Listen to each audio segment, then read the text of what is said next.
Good morning, everyone. I want to go over the EDC, how to hold a pistol at most modern pistols. This is the same concept with probably different feels and different things, but it's all the same. It's basically a fundamental, kind of like learning how to hold a bat, you know? So everything, let's start from the first thing. We take it off our belt and it is at home ready to unload. So we're gonna set everything aside. Notice how this finger stays there forever. Never move. Get this used to staying straight, always, okay? This has no reason to be anywhere on the trigger guard or inside of it. It always stays right on the long point of your frame, okay? Always pull your mag first. So we're gonna pull our magazine out, move it on over, and now, see how this has not moved a spot? We're gonna pull back our slide. Do a few slide checks, lock it back, check the chamber. We're all good. Move all of the ammo over. We have a clear gun. So now that we have a clear gun, we can manipulate it, show what's going on, but we still keep that finger out of the trigger. No matter what, it's a good consistent practice to never have that in there unless we're ready to shoot a target. So, as you can see how I'm already holding it, I call this the J. Okay, whether you're left or right, doesn't really matter. It's all the same, just flip-flop. So, this J is what we're trying to look for every time we pick up the pistol, instantly. We want our web to be shoved all the way at the top of the back. And we want to have our thumb, I usually keep it up so I can use my other hand to get into place faster. So keep this thumb away from that whole section here, because that is for your left hand, your off hand or right hand, whichever shooter you are, okay?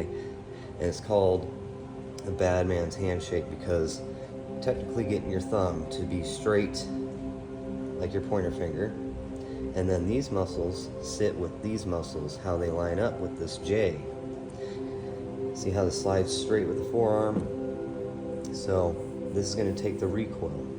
This is going to be holding forward. This is going to be holding in for the up and down of when we fire.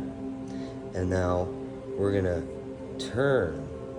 You see how that spot, the muscles just come together on the palms of my hand. And you keep in that thumb pressed here and here. So when you're out, it's easy to get on target because it's so solid. Left and right, up and down, right, left. So when you are pulling out of your holster or however, you want to get really good at getting the consistency of picking it up and having it ready already as you come with your opposite hand. So with that, it's going to be very uncomfortable if you haven't done this because you're using muscles in your forearm on your left and right hand, keeping this solid, locked out, solid, locked in. And then as you come up, you are squeezing that sucker. Your fingers being the hinge as like a nutcracker. These come together. So as I come with the roll, my fingers are coming and squeezing as I squeeze my hand and thumb with my right. So a good practice is, clear your gun, put some stickers around the house, and get used to getting that first position and pulling. So when you come up, however way you want to slap it in or rolling it in, for me, really gets a tight pressure. So you're already boom and then ready to fire. But this stays here every time. I have not put my finger on the trigger yet because we aren't ready to shoot. But when you're pointing down different spots of the house, they'll get you a good flip in. Get it as fast as you can on sight so it's always locked in. We don't want this to even move. This needs to be solid because the straighter the gun, we don't want none of this. What causes that is not closing your back enough or holding in that energy, because if you're cupping it, okay, or you're trying to do some weird stuff, all of that energy is coming out. We want to keep it locked in so the energy is held, stays forward, because it's just going to bounce back instead of get out. And then I've caught a few people doing this where they're trying to figure out how to squeeze their hand onto the pistol. Don't do that, because when we fire, you're in the danger zone. That slide comes back. It's going to end your range so fast because you're going to be split open here on your other hand.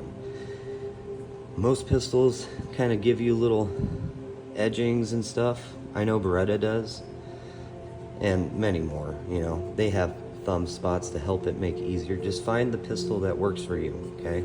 For EDC, I want a pistol that I can get one hand and be able to manipulate and fire and all the goods that need to, so I can have my other hand as a protector depending on the attack that could happen at close ranges. So when looking for a gun, get one you can really snag that sucker and get on target. And practice makes perfect. Do it dry at home, you know, so you're not wasting ammo money. Shoot the ammo when you're consistent enough on that aiming and squeezing and properly holding that shoot. And another quickie, so say we're going back out. So people like to lock this back, throw this in, and slam it forward. Don't do that. That's over time gonna snap your little extractor claw off or bend it out and make the pistol fail. So do it the correct way. Let the cycle of operations do its thing, where we pull all the way back, let it go forward. Pull your mag out. See how this finger is always there? Does not move anywhere but on that frame. Even when you pick it up, okay? Get really good at that. Practice it. It took me a while, okay? Just practice yourself picking this up and getting it into your J. Load up. And you're ready for the day. Hope you guys learned something. If you have questions, feel free to comment, like, share, or message if you want to take a class.